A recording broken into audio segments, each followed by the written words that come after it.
ये CDS PYQ series का part 15 है, जिसमें 1 नंबर क्वेश्चन है। वो कह रहा है कि a single discount which is equivalent to a series of discount P%, P/2% and P/4% is 31.6%। What is the value of P।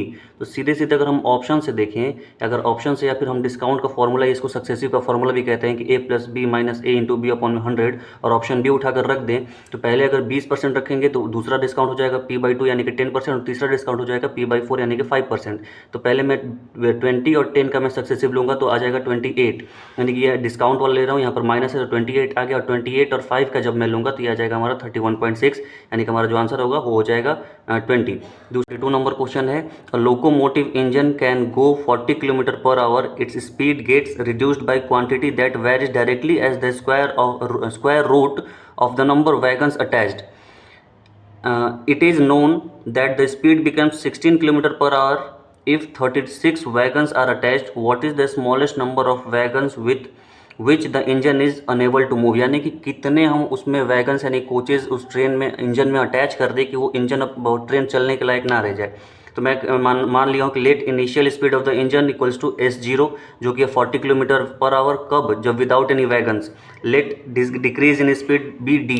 Late number of attached wagons BN, यानी कि जितने वैगन अटैच होते जाएंगे उतना स्पीड जो है decrease होता जाएगा।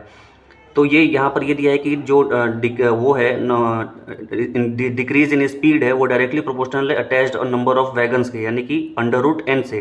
तो डी की वैल्यू मैं लिखूंगा तो k एक कांस्टेंट मान लूँगा कि यहाँ पे डायरेक्टली प्रोपोर्शनल, तो यहाँ पर जब इक्वल का साइन आएगा तो कांस्टेंट आ जाएगा, तो k √n। अब now speed of train with n wagons, तो S equals to S0 - D, यानी कि जितना वैगन उसमें अटैच होता जाएगा उतनी स्पीड कम होती जाएगी। तो S0 तो 40, और 40 माइनस k √n। अब यहाँ से फाइंड कांस्टेंट, हमें k की वैल्यू ढूंढनी है। अगर मैंने लिखा कि व्हेन 36 वैगन्स आर अटैच्ड, यानी कि n की value 36, the speed becomes 16 km/h, जो कि क्वेश्चन में दिया गया है। यानी कि s की वैल्यू मैं अगर 16 रखूँ तब 16 इक्वल्स टू 40 माइनस k √36। यहाँ से अगर मैं इसको निकालूंगा, ये k की वैल्यू वाली इक्वेशन से निकालूंगा तो k की वैल्यू 4 आ जाएगी। अब बोला है कि the number of wagons that will stop the engine, यानी कि अगर that will stop the engine यानी कि स्पीड कितना एकदम 0 हो जाएगा। तो 0 इक्वल्स टू 40 माइनस 4 अपॉन में 4 इंटू √n, तो √n की वैल्यू निकाला हूँ तो वो 10 हो गया, और n की वैल्यू 100, यानी कि अगर 100 इंजन 100 वैगन्स में उसमें लगा दूँ तो ट्रेन स्टॉप हो जाएगी।